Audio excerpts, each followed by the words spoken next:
Senga o'xshab kitob qo'ltiqlab yuradimi keyin?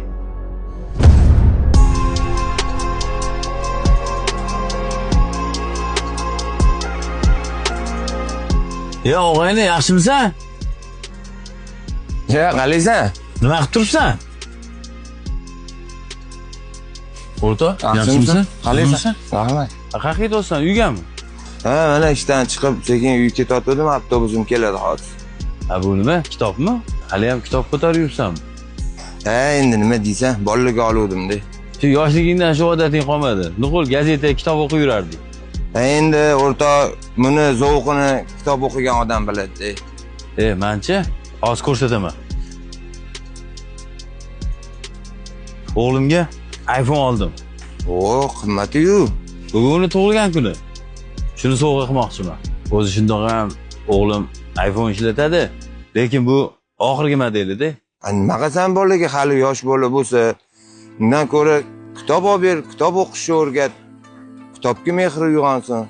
Senga o'xshab kitob qo'ltiqlab yuradimi keyin?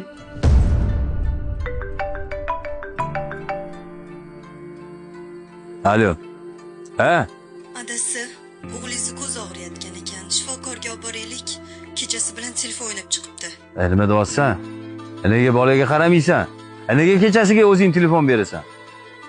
Axir o'zingiz-ku bolani erkalatgan. Bo'pti.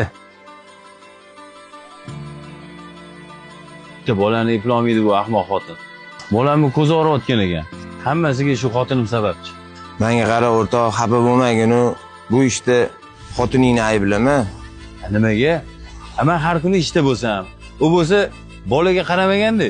Ha, bolaga telefon sovg'a qilayotgan o'zing-ku. Undan ko'ra o'g'lingga mash kitobni olib bor, bolaga telefon emas, kitob sovg'a qil.